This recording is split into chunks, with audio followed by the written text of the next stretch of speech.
mubukene.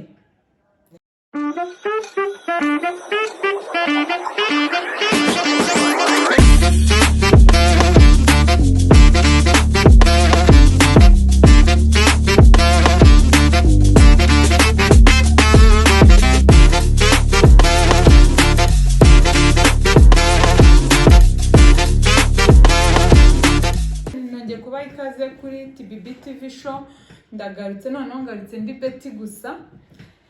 Ndabasuhuje abari hanze y'u Rwanda, abari mu gihugu, abari muri Afrika, abari hanze ya Afrika bose ndabasuhuje, mbifurije amahoro y'Imana.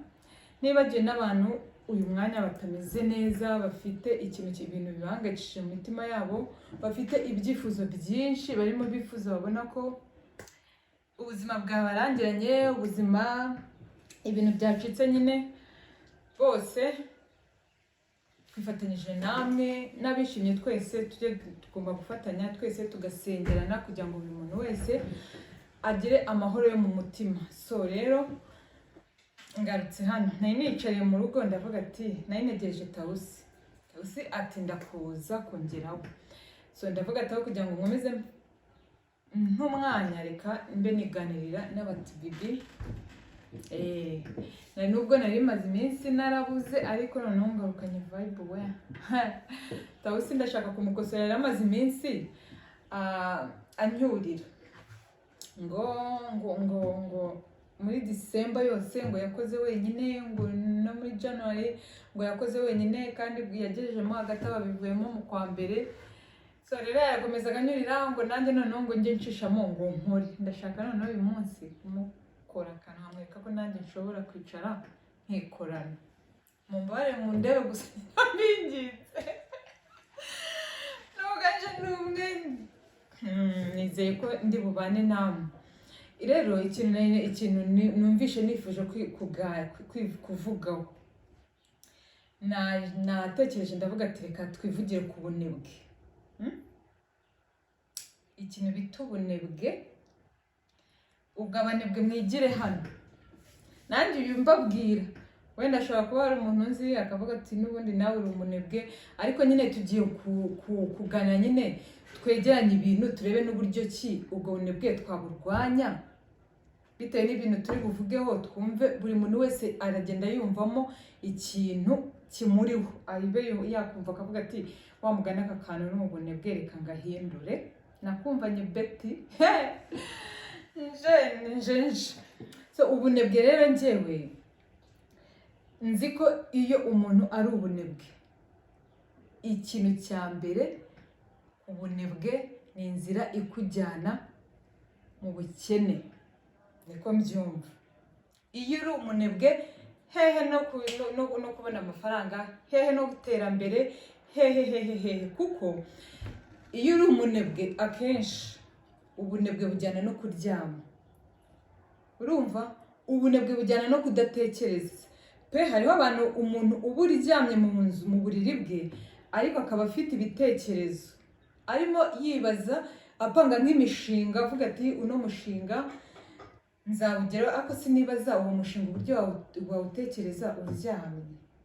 Nanone icyo ni ikibazo. Hari igihe cyago zo gutekereza nk'umushinga urimo wibaza nk'ahantu uzakorera amafaranga kugira ngo urane ngo umushinga, ibyo nabyo birashoboka. Ariko nibaza ko iyo utekereje ugahaguruka ugakora, nibwo ibyo wifuza byose ubigeraho. So rero iyo uri ikintu cya mbere kijyana n'ubunebwe, nibaza ko kubora uri mu nzu uryamye, urumva uzi ko ushobora no kumara umwaka utekereza ku kintu runaka, utekereza wumva icyo kintu, iyo projet waranayikoze ukayikora ukayuzuza, ugahora uyitekerezaho. Ariko guhaguruka kugira ngo uzumve ufite courage zo guhaguruka ujye gushakisha uburyo uwo mushinga wawushyira mu buryo, bikaba ikibazo.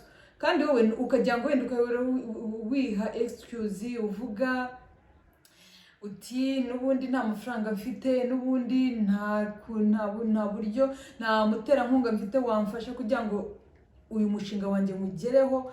Nyine ugahora wiha izo excuse, kandi muri wowe ukumva nibyo pe. Ariko mu by'ukuri uramutse uhagurutse ewana niyo wavuga ati ngiye guhaguruka mpere wenda uyu munsi turi tariki wenda zingahe, ngiye guhaguruka ngende nshaka akazi akariko kose gashoboka kose, kwaba gukubura mu muhanda, kwaba kwikorera ibishingwe, kwaba kugira gute, niyo nabonamo amafaranga ibihumbi bibiri, ayo mafaranga niyo nayabona wenda mu cyumweru nkajya nkora iki, nkajya mvuga ngo hari amafaranga nimba wenda ako kazi akariko kose, wabona keza, wabona gasanzwe gaciriritse, usibye ko n'akazi gaciriritse pfa kuba kaguha amafaranga kinjiza, ntabwo kaba gacitse, ngiye byo simpamanya nabyo. So rero hari igihe umuntu aba yumva ngo nahembwa amafaranga make, nakora akazi kamuhemba amafaranga make, ako kazi karaciriritse, ariko iyo myumvire numva tugomba kuzayireka. Ubwabo ukavuga uti kandi kuremo ubunebwe, maguruke ngende nshaka akazi akariko kose ko mbona, pfa kuba kari ndi butahe mvuga ngo ninjije amafaranga niyo cyaba igiceri cy'ijana nakinjije. Ukavuga uti hari umushinga mfite, niyo nakwiha mu mwaka uno mushinga nzawukora bivuye kuki, bivuye kuri ka kazi kanjye ndimo ndakora. Nimba mpembwa wenda urugero kadufata amafaranga make wenda nk'ibihumbi 20, ni urugero. Sijya ko muri iki gihe ibintu byarakaze, byarakomeye, ibihumbi 20 nta kintu bikugurira, ariko nyine umuntu n'urugero rwe. Nimba mpembwa ibihumbi 20 nzamenya ko nta firiti nzarya, nzamenya ko nta mata nzanywa. Hari ibintu nyine nibagirwa mu buzima bwanjye bitewe n'ubushobozi mfite, bitewe n'amafaranga nkorera. So rero ntabwo ubwo nyine uzibagirwa nimba ubonye abandi ngo baranywa amata, abandi ngo nyine ubuzima burengeje ubushobozi ufite ubukuraho mu buzima bwawe, ariko as long as uzi ko ari icyo ushaka kugeraho. Urugero nimba uhembwa nk'ayo 20 ukavuga ati buri gihe uko ayo mafaranga nyahembwe, nimba uyahembwa mu cyumweru, nimba uyahembwa mu kwezi simbizi, ariko uko ayo mafaranga wayabonye ukavuga ngo ntago ndibuya ijye yose, urumva ndakuraho amafaranga runaka, ndakuraho ayo mafaranga ibihumbi 2, menye ko ndi burya 10, ndi bukoresha 18 nkayakemuza ibibazo byanjye byo mu buzima, ariko 2,000 ndabyibagiwe, ndabibitse. Ugahaguruka ukikuramo ubwo bunebwe, ugahaguruka ukagenda ukakora ayo mafaranga ukajya yabona. Intego uba ufite ni ukuvuga ngo intego mfite wenda nyuma y'umwaka wa mushinga wanjye urimo amafaranga, wenda ndateganya ko nzabutangiza amafaranga wenda 500. Ndavuga ninzajya mbika amafaranga 2,000 bizamara umwaka cyangwa imyaka 2 ngize ayo mafaranga ya wa mushinga wanjye yamaze kugwira. Nimba nakakazi nakora ko takishimiraga, ukaba wavuga ati byibuza ndimo kugakora ntakishimiye, ariko ngize biraterwa nuko nshaka kugira ngo mbone amafaranga yo kujya nseviga kugira ngo wa mushinga wanjye nzabona amafaranga yo kuwutangiza. So rero ibyo ngibyo byose utahagurutse ngo wikuremo ubunebwe ubikore, ntago. Niyo mpamvu nabwiraga ngo ubunebwe ni inzira ikujyana ku bukene. So rero hari ukuntu twebwe abantu tubaho, ukumva ko uhora utekereza pe, ukabuzi no gutekereza pe, ariko guhaguruka ngo utekereze ushyire mu bikorwa ibyo bintu uhora utekereza bikaba ikibazo, kandi mu by'ukuri numenye ko biterwa n'ubunebwe bukurimo. Noneho hari n'abantu ushobora kuba wibera aho ngaho, njye hari nk'abantu nzi agahora ataka ngo mana yanjye, noneho nindamuka mbonye akazi nzagakora n'umutima wanjye wose. Akazi wenda yagira gutya akaba arakabonye, wenda bakamubwira ati uzajya utangira akazi wenda n'urugero 2:00, amaze igihe aho yayiryamiye kugira ngo ave mu nzu 2:00 abe yageze mu kazi k'abandi, ukagira ngo wenda ni nk'akazi ke, ni nka business ye arimo, azajya yigeramo igihe ashakiye, kandi ibyo ntabwo bishoboka muri business y'umuntu. Nimba yagwaye akazi aba ashaka ngo ukageremo isaha yaguhereye, ugasanga umuntu uhora wiryamiye kugira ngo uzabyuke ukarabe witunganye uhaguruke ujye mu kazi, bikaba ikibazo. Ugasanga akazi urimo urakageramo 3 z'amanywa wenda, kandi barakubwiye ngo ugomba kugira ukagiyemo saa 2 ejo n'ejo bundi ugasanga boss biramurambiye arakwirukana ejo ugasubira kwicara mu nzu ugatangira ukongera ukarira ukibaza ahantu nyine bitewe n'ibibazo ugomba kwikemura na muntu. Turazi twese ko akenshi pe mu rubyiruko abenshi iyo hari igihe kigera ukagera mu gihe cyo kwirwariza wimenyera buri kimwe, nimba uri umukobwa wimenyera umusatsi, wimenyera ipantaro, wimenyera urukweto cyangwa n'umuhungu wimenya kuri buri kimwe, udafite wenda papa wawe cyangwa mama wawe bishoboye ngo bazagira ikintu bagufasha, bikaba biri ngombwa ko wimenya. Sasa rero iyo utimenye nawe nyine ngo uvuga uti ngomba guhaguruka ngire courage nkora akazi k'abandi, nimba nkabonye nkakore nk'uko babishaka, nubahiriza amasaha, ukumva ko ugomba kubaho nyine wikorera nk'uko wishakiye, ugasanga wongeye usubiye muri risque, barakwirukanye usubiye muri risque zo guhora utaka wongera usaba. Urumva ugasanga rimwe na rimwe uranarakarira n'abantu n'umuntu runaka muri famille ngo ntiyagufashije, kandi mu by'ukuri nawe aba afite ibindi bibazo agomba gukemura.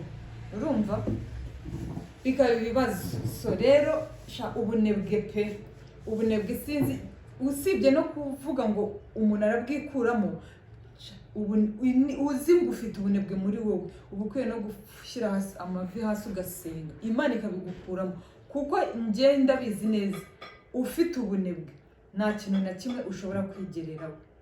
Urumva uhora uri umuntu ufite ibitotsi, uhora utsinze ku buryo utashobora kumenya ngo amasaha yo kubyuka. Ikindi kintu nabonye kigabanya ubunebwe, gupanga amasaha yo kubyuka. Urumva niyo waba nta kazi ufite, niyo waba nta kintu na kimwe ufite cyo gukora, gupanga amasaha yo kubyuka, ukwicara ukavuga ngo nimba ndyamye saa 9 z'ijoro, n'urugero saa 9 z'ijoro ngeze mu buriri, ndaryama nsinzire, nihe tagetiko saa 2 za mu gitondo ndiwe nasohotse mu buriri, nkabyuka nkica, naba mfite icyo gukora, naba nafite icyo gukora. Ushobora no gushaka utuntu, guhimbahimba utuntu uturimo nyine ugakora kugira ngo nyine wikuremo ubunebwe. Ariko cyane ndakora iyo uryamye saa 1, saa 2, saa 3, saa 4, sha niyo bakubwira ngo byuka uko, niyo hagira umuntu kori guhamagara ati do nkuboneye diri utebuka kugira ngo zihagurutse mu buriri, biba ari ikibazo. Ariko iyo wiprogramye ukavuga ati nimba njyamye saa 1 buri munsi, bikaba nk'itegeko saa 1 za mu gitondo ngomba kuba nabyutse, nta kintu ugiye gukora pe, ngomba kuba nabyutse. Niyo wareba utuntu turi aho ngaho mu rugo nyine ukadukora, warangiza ukicara cyangwa ukaba wareba filime cyangwa ukaba wasoma n'ibitabo, ni urugero.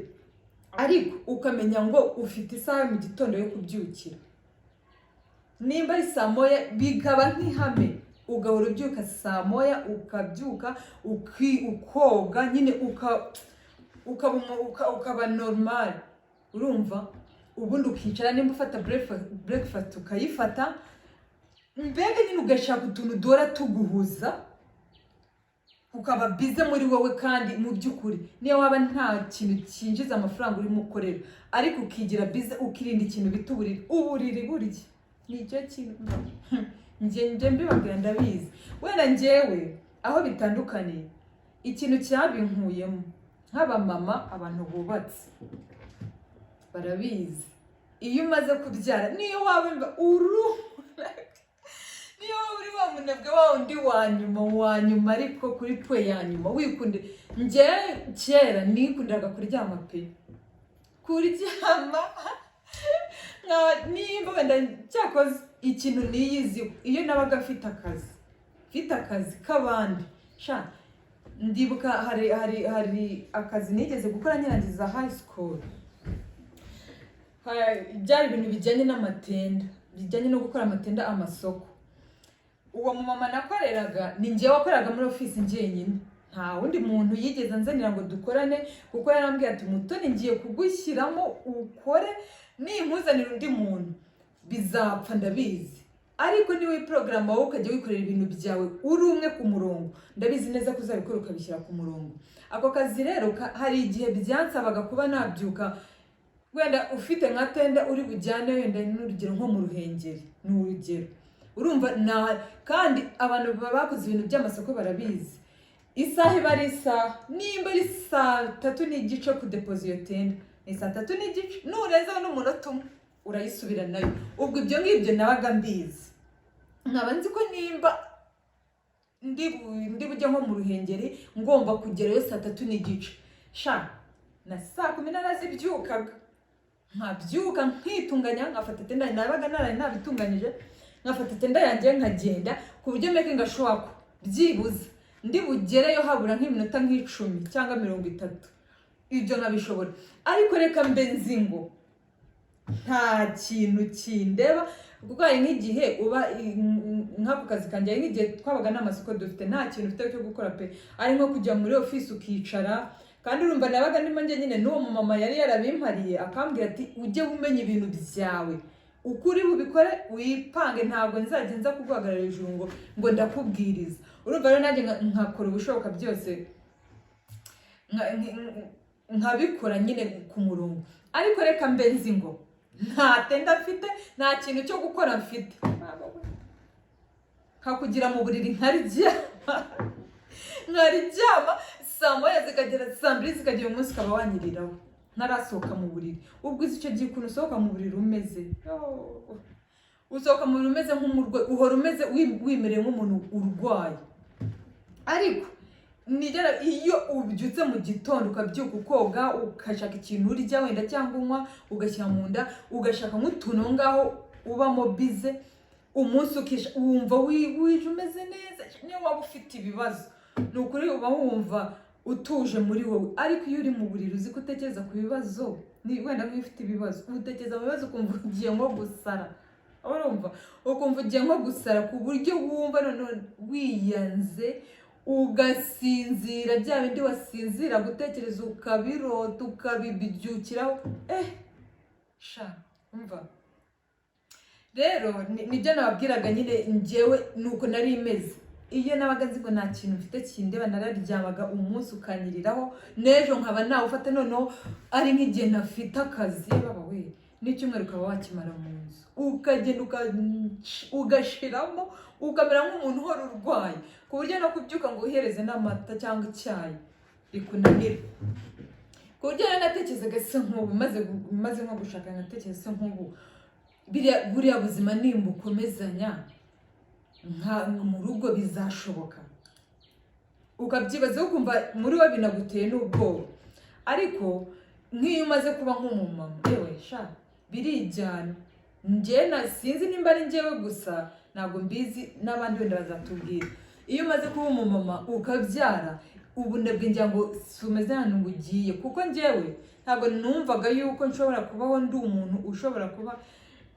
wenda nko mu rugo akazi kose kandeba ni nk'urugero akazi kose kandeba ku buryo wenda nk'abantu banzi kera nshobora nko kubibabwira ntibabyumve bakumva ko ibyo bintu ntabibasha ariko iyo ubona ko ibintu bikureba nyine ubwo bunebwe buragenda ariko igihe cyose ubona ko uri umwe urumva nta bana ufite nta rugo rukureba wenda ari nk'umwana w'urubyiruko nyine nk'umwana w'umukobwa cyangwa umuhungu wibera muri ghetto ugahora wibera aho ngaho gusa utazi ngo ejo hawe hameze gute utazi ngo ejo uzarya iki utazi ngo ejo uzambara iki uhora utekereza gusa ngo se ninde uzamfasha ibyo ni ubunebwe kandi iyo ubirwanyije ukiga kubyuka ukiga guhaguruka ukiga kugenda urumva ukiga guhura n'abandi ibyo bintu byose biragenda bikagushiramo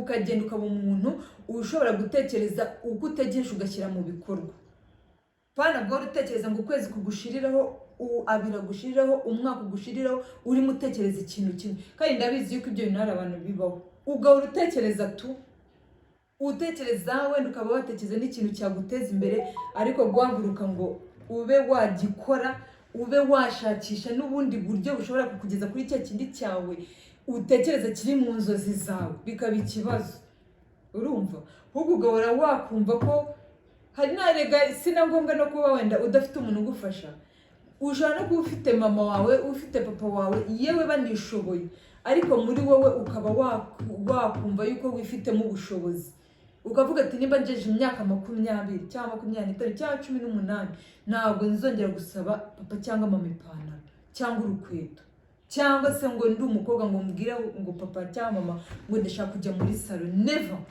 Ukabyishyiramo ukavuga uti ibi bintu ngomba kwishakamo ubushobozi kandi mu nzira nziza. Urumva twese rero tuba twaravuye sha iwacu mu cyaro ugahaguruka sha udafite epfo na ruguru, udafite umuntu uje kureba.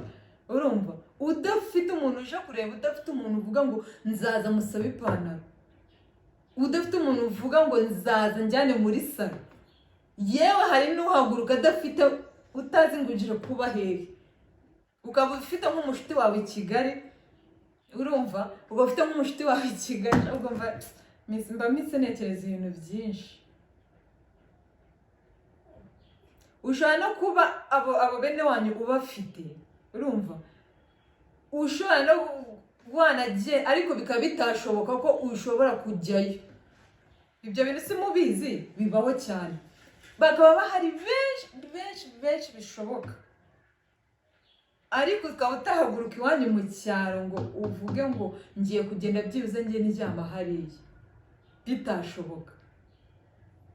Udafite ahantu wakinjirira ukicara ugatekereza se n'iki kizankora mu cyaro, kandi ushaka guhindura ubuzima, wenda ubona ubuzima urimo iwanyu budashobotse. Urumva ugahaguruka wenda ukavuga uti i Kigali wenda hari umwana twiganye, kwa kundi abana baba bafite nka high school, afite nka telefone, ukajya uvugana n'abana akatangira akakuga ati wenda ngiye mba ahangaha ndibana, wenda nawe afite nk'akazi gato, ukaba wahaguruka nk'iwanyu ukaza ukabana n'uwo mwana utazi ngo uwo mwana arya iki, utazi ngo wowe uzarya iki, utazi ngo ugiye kumufasha iki, ariko ibyo byose ukabyirengagiza ugahaguruka. Ubwo gutwara iyo wabugize, ndakubwiza ukuri, ukaza uzi ikintu kikuzanye, ntabwo ushobora kubura ukubaho. Twese nuko tuba twaraje. Urumva ku buryo ushobora guhaguruka mu rugo nka mama wawe akakureba akavuga umwana wanjye ugiye he, ujyanywe n'iki, ugiye gukora iki, ugiye kubaho ute? Gusa wowe ukavuga ati ngenda agiye. Ariko ibyo bintu byose dusubiye kuri bwa bunebwe, utikuyemo ubunebwe ngo wumve nyine ko ubuzima bwawe buri ku mutwe wawe, ntabwo wahaguruka. Wahora wicaye iruhande rwa mama wawe cyangwa rwa papa wawe ukavuga uti nimba ari ibijumba turabisangira, nimba ari tutatetse nyine turaburarana, ugahora mwicaye iruhande udashobora gutekereza ngo ejo nzaba umugabo cyangwa nzaba umugore umeze ute. Ariko iyo wagize ubwo butwari ukikuramo icyo kintu cyitwa ubunebwe, ugahaguruka ukaza ukagerageza akazi kose ubonye ukagakora, pfa kuba kari mu nzira nziza kandi pfa kuba kari bugwe amafaranga. Urumva ukagakora utikoresheje, nimba ari ukuryama ukabyibagirwa, nimba hari abana benshi uyu mwanya bashobora kuguha nk'ubuhamya, ashobora kuba yaraje akajya wenda aryama akamara nk'iminsi nk'itatu atarateka kubera ko adafite ubwo bushobozi bwo kubona ikintu ateka, kandi ari bubyuke agenda ajye gushakisha. Ariko y'amafaranga abona atari bumwishyurira inzu, atari bumwambike, ngo ahora arya buri munsi, akemera akizirika my friend. Kandi ukajya kumara umwaka cyangwa ibiri ubona ibintu byose, nimba waryaga rimwe ukabona uratangira kurya kabiri, nimba waryaga wenda utanywaga icyayi mu gitondo ukabona urimo utangiye kurya icyayi n'umugati, kunywa icyayi n'umugati, bitewe n'uko wagiye ukora buke buke mu bushobozi bwawe. Imana igenda ikuburesinga. Ariko ndakubwiza ukuri, ntabwo waba uri umunebwe ngo Imana ibona aho ihera ikuburesinga. Urumva keretse nka baba nabo baravugiye mu bakire, ukavuga ngo hari umwana njya mbona kuri TikTok abantu bajya bakunda no kumutuka bya hatari, akunda kuvuga ngo ni umwana wa sevingiwe, ngo ni umwana ngo wavutse byaremeye, ngo ni umwana wavutse ngo yarasevingiwe ngo inganda, ngo ni umwana ngo ubyuka ngo yakicura ngo mu gitondo akabyuka akatisha indege ijya muri Amerika. Hari abana baba bameze gutyo pe, sinabihakana, kandi sinibaza ko nukuri kw'ibana baba wavutse bimeze gutyo ngo ujye kwirirwa wirushye. Ntabwo bavutse bimeze gutyo ngo ujya kuvuga ngo ugiye kumanuka ngo ujye gukora akazi ngo kaguhemba ngo 50,000 iwanyu baragusevingiye. No, abo ngabo se bandimo kubwira, ariko nabo iyo iwanyu bagusevingiye ntabwo bivuze ngo nimba ukuze ukagira ubwenge nawe ugeze muri cya gihe cyo kuba wakwimenya, ibya bintu bagusevingiye nutabishyira mu bwenge ukumva ko niba wenda ukuze ugasanga urangije wenda nka high school ugasanga iwanyu bagusevingiye wenda nko kuri konti yawe hariho nka miliyoni wenda tuvuge 20, ntabwo uzaza uryamye utongeraho, reka zizashana n'ubundi nawe usange wasubiye hasi. Urumva? Kandi sinibaza ko umubyeyi yakwihanganira ko nimba yaragusevingiye byari yagusevingiye ntubibyaze umusaruro. Simamye neza yuko ayo mafaranga uyamaze wakongera ukamuza imbere ngo papa cyangwa mama ya mafaranga yashize ongera inshyira ndi kuri konti. No, uba warakuze, uba uri oblige yo ko nawe ugomba ayo mafaranga kuyabyaza umusaruro ukimenya. Niyo mpamvu pe muri iki gihe nk'abana tubyara kubona akazi biragoye. Umwana arangiza high school cyangwa ukarangiza na university ukicara ukabura n'amafaranga n'igihumbi yagusohora mu nzu. Urumva? Ariko hari abantu benshi tuzi bagiye bagenda akava nk'i Kanombe n'amaguru akajya nk'i Nyamirambo mu kazi n'amaguru ye adateze, kandi finally bikazarangira wenda atwaye nk'imodoka, yitwara yaraguze imodoka. Urumva? Ni ukuvuga ngo nimba twese nk'ababyeyi iyo tubyaye ubuharanira ko umwana wawe yiga neza, byaba na byiza akazarangiza hari ukuntu wamuteguriye azabaho. Ariko natwe nk'ababyeyi nutategura uwo mwana uburyo bya bindi wamuteguriye azabikoresha, n'ubundi uzasanga warakoreye ubusa. Urumva? Nutigisha wa mwana gusevinga, nutigisha wa mwana kwimenya ngo yimenye akure nyine ari wa muntu uzi kwikorera, ni buri kintu cyose ukumva yuko nimba ari umwana umubyaye arakura umumesera, umwoza, umutekera. Hari nk'abana mbanzi bageje nk'imyaka nka 18, uwo mwana ukaba atazi kwitekera n'icyayi. Urumva? Yumva yuko nyine umubyeyi nimba mama yagiye ku kazi hari abakozi bagomba kuba bahari baranekera, bamesere, bamenyere buri kimwe, bamaragura urukweto. Gusa nimba agiye gusohoka mu nzu amenye ngo ishati irateye, ipantaro irateye, urukweto ruranaguye, ibyo kurya biri ku meza,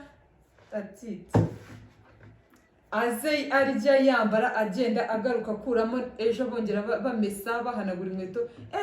Uwo mwana ndakubwiza ukuri uzamukuza gutyo, uzaba ufite ubushobozi bushoboka pe 100%, uzanamusevingira amafaranga ashoboka kuri konti. Ariko ntabwo ayo mafaranga azamenya kuyabyaza umusaruro kugira ngo byibuza cya kintu waharaniye ukora ukaruha mu mbaraga zawe nk'umubyeyi uharanira ngo uwo mwana wazabeho neza. Niwe mwana uzasanga ya mafaranga yose bya bindi byose wamusevingiye byose nta kintu mu myaka nk'itanu cyangwa 10, kuko ntabwo yaba atazi amafaranga menshi afite, nubwo yaba menshi nubwo yaba make, atazi kubyaza umusaruro make, nta nubwo yamenya kubyaza umusaruro menshi. Kandi byose bizaturuka kuri twebwe ababyeyi. Aba ni babandi bafite ubushobozi ndimo mbwira, abafite ubushobozi bo rwose nabibwiriye ko ari ugukura amaboko mu mufuka, mukimenya, mukirwariza ku buryo n'amafaranga n'ibihumbi 20 uzayakorera ukamenya kuri bukemuze ibibazo bya 18,000 bibiruka bibika, kugira ngo bijya bibiri byibuze nyuma y'umwaka cyangwa nyuma y'imyaka 2 cyangwa nyuma y'imyaka 5, kuko wenda 2 ni biki, wenda nka nyuma y'imyaka 3 cyangwa 5 uzamenya ngo muri ya mafaranga na savinze noneho nanjye ngiye kugira ikintu cyanjye bwite, niyo cyaba gito ngiye kuyakoresha kizambyarira umusaruro, byibuze nanjye nkagira hamwe mva nkagira handi mva, nkareka gukorera abandi nanjye nkajya gukora muri duke twanjye, ari utwanjye twinjira iwanjye. Urumva? Uwo mwana nawe atahagurutse ntabwo ibyo ngibyo azabigeraho. Noneho muri babandi ukura warasevingiwe nyine iwanyu barakumenye buri kimwe. Gerageza buryo ki wowe mubyeyi nimba urimo uraruhira uwo mwana gutyo, sibyo? Nimba urimo uramuruhira uramusevingira, nibyo ni na byiza. Buri mubyeyi wese ubyara aba yifuza icyo kintu. Nanjye abanjye mba numva ariko nazabakorera. Ariko ese uramureba uwo mwana ukabona ni wa mwana bya bindi wamubikiye azabibyaza umusaruro, cyangwa ni wa mwana uzaza akavuga ati n'ubundi nakuze banegera, n'ubundi nakuze bamesera, n'ubundi nakuze nakamama buri kimwe akakima, cyangwa papa n'ubundi ayo mafaranga nzayarya nyamare nongere nsubire musaba ndi. Hari n'igihe byazagira icyo gihe wowe ubwo bushobozi utabufite cyangwa udafite n'izo mbaraga. Hari abantu babyara bakuze turabizi, ku buryo umwana we ashobora kugeza imyaka 25 wowe utagifite izo mbaraga zo kuba wagira ute, zo kuba wamukorera. Hasigaye none imbaraga ze ahubwo nawe kugira ngo akumenye. Urumva ntabwo ari itegeko, ariko nk'umwana, nk'umubyeyi ubyara wese aba yumva ko uwo mwana we yazagira ikintu amugezaho, cyangwa se nawe akakigezaho, ukamubona yubatse urugo, yabyaye, nawe arimo afasha urugo rwe uko bikwiriye. Ariko bizaterwa n'uburyo ki wamureze. Numurera wumva ari wa mwana uzahora aryamye, uzahora arya umutamitse, uzahora arya abona amafaranga wamuhaye, agakura akageza imyaka yo kuba ubona yuko yageze ibyo bintu yaba afite imbaraga n'ubushobozi bwo kuba yabyikorera, wowe ukumva yuko gusa uzamuhoza abo bakozi iruhande, abo nawe ukamura iruhande, nyine mwese mora mumureba nka wagira ngo ni nk'ururabyo, ntuzategere yuko uwo mwana n'icyo kintu wamusevingiye hari umusaruro azakibyaza. So nuko rero njyewe nari mpagaze, nimba nko ku babyeyi nimba ubyaye umwana, gerageza buryo ki umurera bitewe n'imyaka afite, uko agenda akura mu bushobozi bwe, ugerageza kumutoza gukora ibijyanye n'imbaraga ze. Urumva imyaka uko yiyongera wongere ku buryo azakura ari wa mwana uvuga ati ndifitemo ubushobozi kabisa, ndifitemo ubushobozi bwo kuba nakikorera buri kimwe. Nimba ndaho mama atari, ndaho papa atari, nshobora kwibeshaho. Ubuzima kabisa bukagenda, wenda ntibwagenda uko wenda abishaka, ariko ntiyapfa. Urumva uwo mwana niwe uzamurema gutyo. Numukuza ukamurera mu bunebwe, azakura ari umunebwe. No mu busore bwe no mu busaza bwe ntacyo gizigezaho. Numukuza umwereka yuko agomba kubaho yimenya, ari we ubuzima bwe buri ku mutwe we, aho ari hose, yaba ari mu nzu iwawe yaba atari iwawe. Turabizi ko muri iki gihe umwana arakura akajya, bikaba ngombwa yuko ajya nko hanze. Uzamwereza hanze utaramutoje kwimesera ipantaro, umbwira ngo umwana azajyayo abeho gute? Uzamwereza hanze utaramutoje ko agomba kwimenyera, ko agomba kurya muri we, umbwira ngo umwana nagera azabaho gute? Kuko ntazaba kigufite. N'uwo mukozi wamumenyeraga ntabwo azaba mufite. So rero turememo abana ubutwari, ubushobozi, kumva ko bishoboye, nibwo bazagera ku iterambere twebwe nk'ababyeyi tubakeneyeho. Nuko nari mpagaze, namwe muzaba ibitekerezo byanyu muri comment. Ndabakunda.